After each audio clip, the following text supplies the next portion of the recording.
السلام عليكم ورحمة الله تعالى وبركاته. مرحبا بالجميع ومرحبا مرة أخرى في هذا الفيديو إن شاء الله، الذي سوف نعده قصد بعض التمارين الخاصة بدرس الجهاز العصبي، مستوى السنة الثالثة إعدادي خيار فرنسي. إذا سنبدأ على بركة الله. Donc, en ce qui concerne l'exercice 1, l'exercice 1 va demander on a un document qui représente une coupe transversale de la moelle épinière. Donc, vous voyez le document. Donc, on a 6 numéros. Donc, la première question, elle va demander de légender le schéma ci-dessus en donnant à chaque numéro le nom convenable. Donc, vous voyez, on a 6 numéros. À chaque numéro, on va donner le nom convenable. Donc, le premier numéro, on a le numéro 1, le numéro 2, le numéro 3, c'est ça, 4, on a le 5 et le 6. Donc, comme vous voyez que le numéro 1, c'est la substance ou bien c'est la matière blanche. 2, c'est la matière grise. On sait que la moelle épinière, elle contenu une matière grise interne et une matière blanche externe.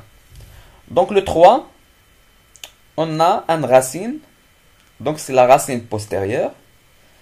Le 4, c'est le ganglion spinal. Le 5, c'est le nerf rachidien, ou bien le nerf sciatique. Et le 6, on a la racine antérieure.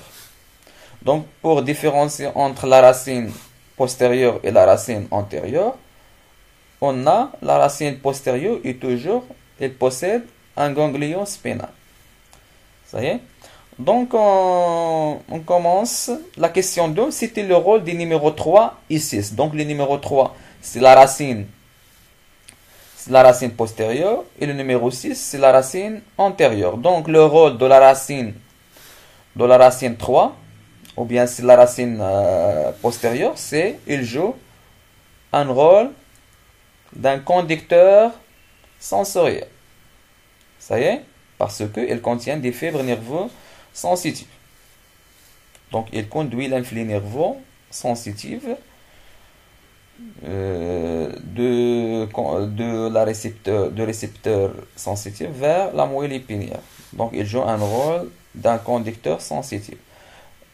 Le 6, le 6, maintenant le 6, c'est la racine antérieure. Donc, on sait que la racine antérieure, elle contient des fibres nerveuses moteurs. Donc, il joue un rôle d'un conducteur moteur. Donc, il conduit l'influx nerveux de la moelle épinière vers le muscle. Ça y est? La troisième question, comment appeler le trajet de l'influx nerveux lors d'un réflexe? Donc, le trajet de l'influx nerveux lors d'un réflexe ou bien d'un mouvement involontaire, elle s'appelle l'arc réflexe. Ça y est, arc réflexe. C'est ça. Qaws al-in'ikas. Donc maintenant, nous avons terminé ce exercice. On va passer directement à l'autre exercice. Donc, l'exercice 2, on a une phrase. Il dit que ouvrir la porte quand on entend la sonnette. Donc, à partir de la phrase ci-dessus, complétez le tableau suivant. Donc, on a un tableau.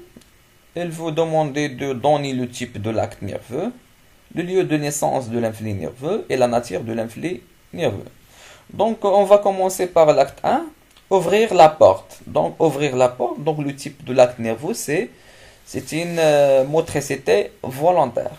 Vous voyez? Le lieu de la naissance de l'influx nerveux, c'est automatiquement au niveau de l'aire motrice. Au niveau de l'aire motrice.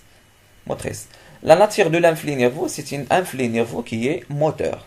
Parce qu'on a une motricité volontaire. La deuxième acte, entend la sonnette.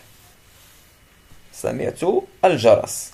Donc, le type de l'acte nerveux, c'est automatiquement, c'est une sensibilité consciente.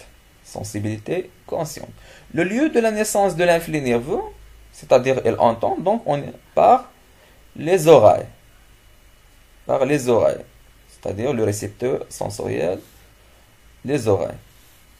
La nature de l'influx nerveux sensible. Donc on a une sensibilité consciente, donc automatiquement c'est une influx nerveux sensitive.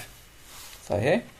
دونك وصلنا لنهاية ديال هذا الفيديو هذا. كنشكركم على المتابعة وكنتمنى لكم رمضان مبارك سعيد يدخل عليكم ان شاء الله بصحة والسلامة وطول العمر. وكنتمنى لكم التوفيق والنجاح في المسيرة الدراسية ديالكم. كنتمنى لكم مرة أخرى رمضان مبارك سعيد.